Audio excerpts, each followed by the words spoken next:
For our next coaster review, we are talking about Silver Bullet and Knott's Berry Farm. This is one of their top and most iconic coasters. It's a B&M inverted roller coaster. Features 6 inversions, and of course one of those is that iconic Cobra Roll going over the front entrance. It's a pretty well-known ride and generally well received, so I'm going to be giving my full thoughts on it in this review. So one of the things that I want to mention first off is that I love the capacity on these things. I mean, obviously all B&M inverts are pretty high capacity, but at Knott's, this thing was a people eater. The rest of the rides had long lines, and this one was just putting people through like nobody's business. So I think this ride fits especially well at Knott's. Now, they are known for a lot of well-themed attractions. This one isn't themed too well. In fact, I'd say there's pretty much little to no theming around the coaster. It's pretty much just meant to be an icon for the park. It gives a good thrill, so what else do you need? Talking about the ride elements specifically, when you walk through the ride layout from start to finish, first off, you do have a height of 146 feet, so this is one of the taller B&M inverts out there. But that being said, it also has a very interesting layout. With that 146 height, you'd think that it would have a pretty good sized drop, but the drop on Silver Bullet,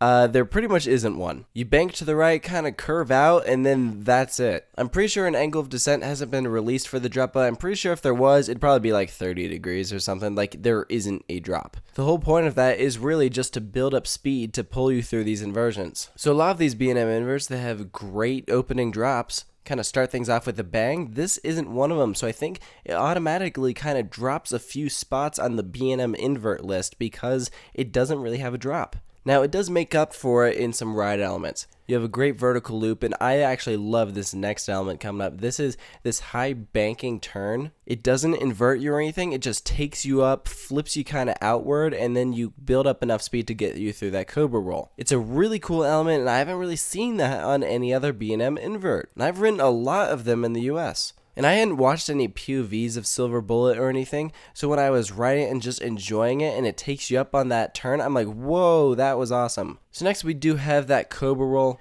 I mean, it's okay, it's fine. I've never been the hugest fan of Cobra Rolls, they just don't really do anything for me. But the Cobra Roll is nice in that when you're walking up to the park and you have it right there, it kind of builds up excitement for you throughout the day. It makes the entrance look that much better. So I don't have any issues with the Cobra Roll in that regard. Moving on, we do have some sweet inversions coming up. Give you some nice weightlessness. You go through a few turns and then you kind of end things out with another inversion and this double helix over the lake. And I remember thinking that this helix was pretty forceful. I mean, this video is being recorded in April of 2017, and I rode this in July of 2016, so it has been a while since I've ridden it, but I remember coming off of Silver Bullet and thinking that it was fun. It didn't blow me away like some of these other inverts have, but it's a fun and enjoyable coaster, and it works well at Knott's. Because they have a lot of family coasters, so this is like not the most thrilling invert, but it's pretty good. That being said, I'd probably still rate it kind of lower on the list of inverts. I mean, the Batman the Ride clones are much more intense and have a much more compact layout, so this one is a bit more spread out. So I don't really want to compare this too much to the Batman ones, especially since when you ride so many Batman clones, they all just kind of start to blend together and you start to less appreciate them. I mean, this one is a one of a kind. There aren't any others with the same layout. So I think the main takeaway for Silver Bullet is